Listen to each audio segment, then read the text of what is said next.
Hi, welcome back to my channel. I just wrapped up this latest project and I just wanted to share it with everyone. I've had the idea for this display base for the X-Transbots Menasor for some time now, and finally with the set complete, I'm able to actually complete the base for it as well. For this base, I tried something a little different. Tried some new techniques as well as some new materials. So I had some uncertainties going in, but overall I'm pretty impressed with the way it turned out. So please join me as I share with you the steps it took to create this piece.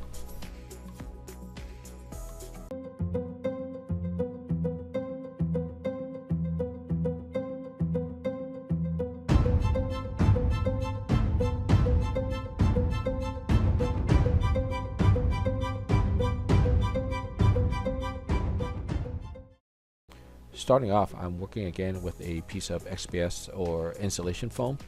For the base, I wanted something with a little bit of thickness and some height to it, so I went ahead and glued together 4 sheets of this foam. I also had some leftover scrap pieces, so I went ahead and glued those here and there just to give it some variety, and also again to give it some variation in the height. And to glue the pieces together, I'm using a product called Scotch Super 77, which is basically a spray adhesive. In the past I've used wood glue as well, but I found that I like using the spray a little more. It bonds quicker and holds well, and the applied glue seam seems to be thinner, and therefore it's a little easier to hide later on. Just remember when using this product to wear a mask and to work in a well ventilated area, and also definitely wear gloves. For this particular project, I'm using a handheld wire cutter. Since the base is basically one big rock formation, a wire cutter works really well at just quickly carving out random organic shapes.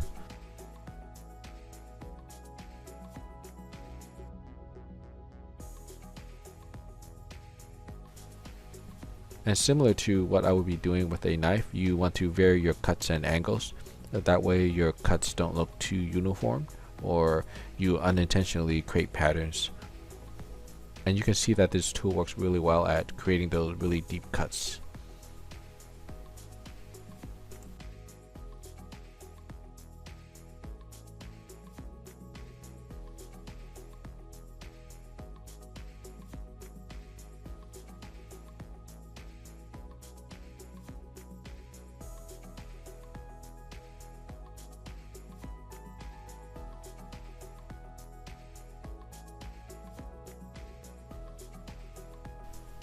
For now, I'm leaving the top surface more or less as is, since this will get covered later on anyway.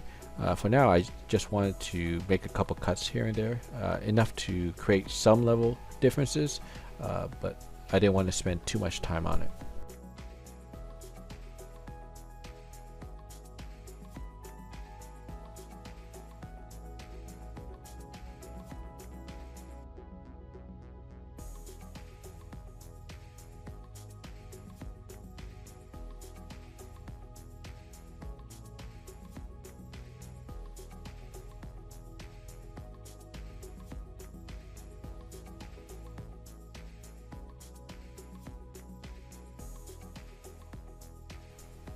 And once the main cuts are done, I can then move on to the smaller detailing of the rocks using my knife.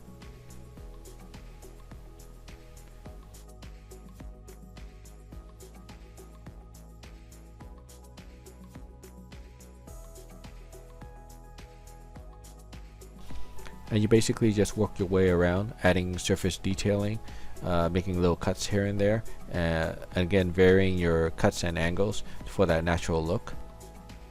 By using the hot wire cutter, the bulk of the work has already been done, so now it's just simply about adding texture mainly.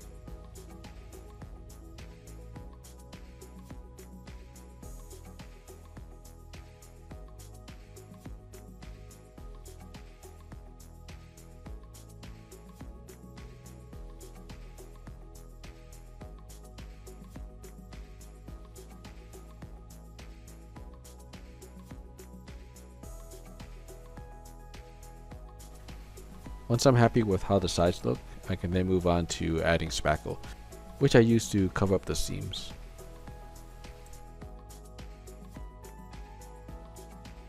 And with that done, I can now turn my attention to the top surface of the base. For this display base, the look I was going for was that of a broken paved road. So to mimic the road surface itself, I decided to try using cork board. So I just purchased a couple sheets of this cork, and to achieve the look that I'm going for, I simply just tore the sheet by hand where I wanted a crack to appear on the road, and then simply glued it down using some hot glue. After I laid the initial piece down, I was pretty happy with the direction I was going, but then I realized it would make a lot more sense for me to go ahead and prime the surface of the foam now instead of later after I had everything glued down. That way I wouldn't have to try to paint inside all the little cracks and all the little crevices. So I went ahead and primed the rock with a coat of gray acrylic house paint, followed by a second layer of brown paint.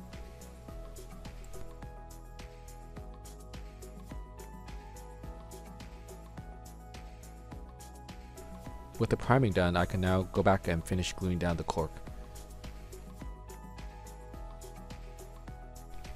With each piece of cork, I wanted to do my best to match up the underlying surface, essentially doing my best to copy the topography of the foam itself. This just makes sense because I didn't want to have big gaps in between the cork and the foam, and it also meant I actually had something for the glue to grab onto. I also tried my best to match the adjacent piece, the rough edge, so that it looked like it was originally one single layer. So that was kind of tricky. In a way, it almost felt like I was working with a big jigsaw puzzle where I was trying to match up all the edges to make everything kind of fit. For the most part, I tried to glue down the bigger shapes first and then kind of gradually work my way smaller and smaller. And in the end, I'm just gluing down the really small pieces just to fill in any big gaps that I didn't want.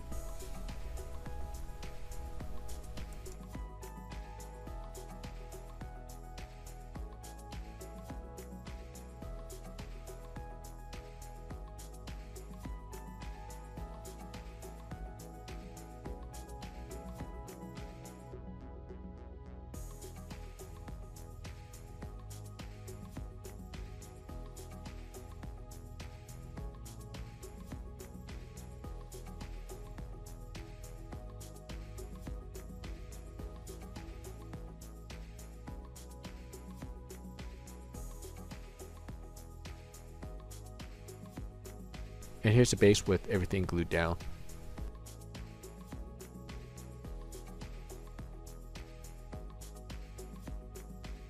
I did have to eventually go back and add a little spackle here and there to fill in a couple of spots, but once I did that, I can now move on to paint. So first I have to go back and touch up all the areas where I added the additional spackle just to cover that up. But once I finish that, I can then go ahead and prime the cork itself.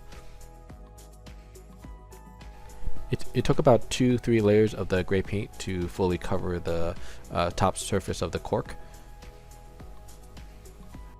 Thought I might have needed to first seal the cork because I was worried the cork would be a little too absorbent, but the paint actually worked pretty well, acting as both the primer and the top coat.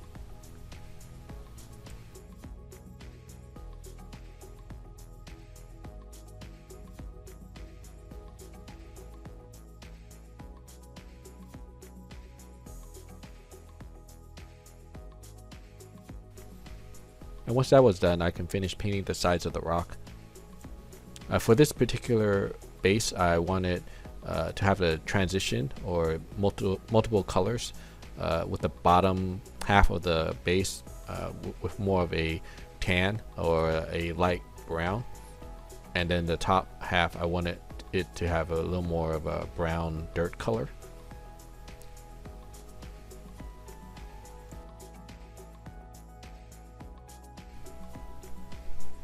And to apply the top color, I wanted to make sure I was just dry brushing with very little paint on the brush.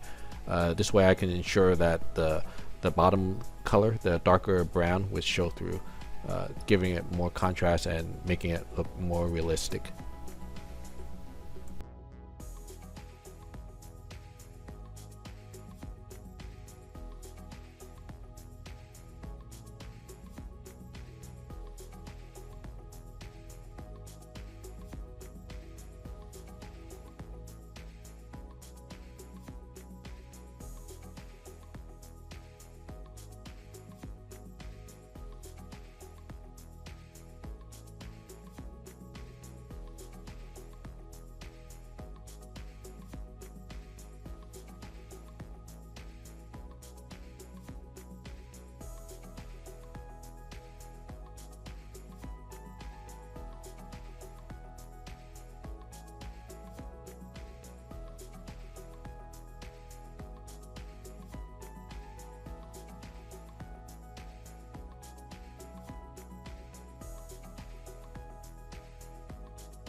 And here's what I have with the rocks finished. I'm really happy I decided to go with the two colors for the rocks. I think it really adds some color to it. Otherwise, I think it would have been a little too gray, especially with all the gray on top. So I think the brown was a good choice.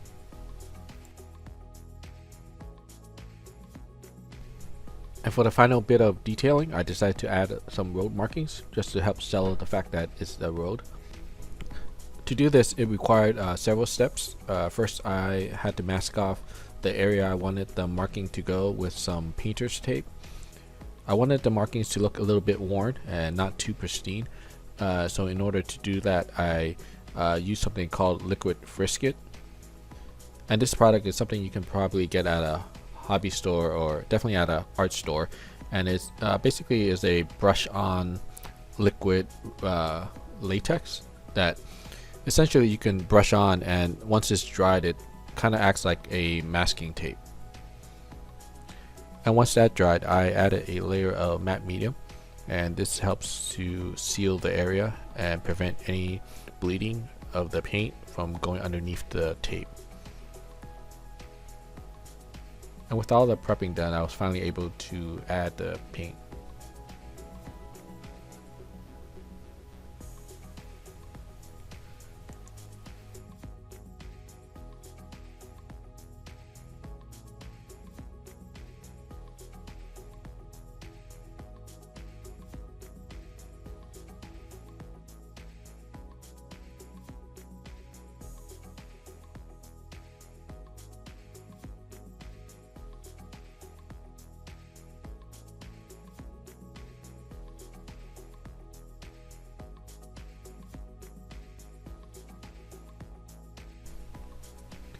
And once that dried, I peeled off the tape, and luckily for me, the edges came out really crisp, and I was pretty happy with the results.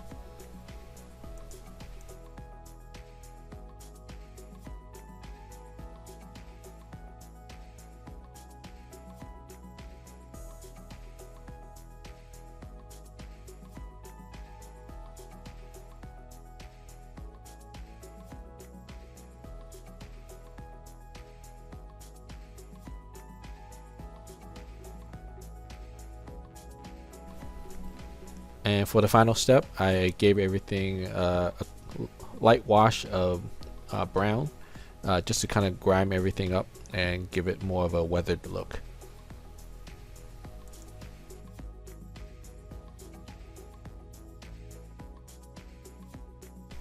And here we have the final piece.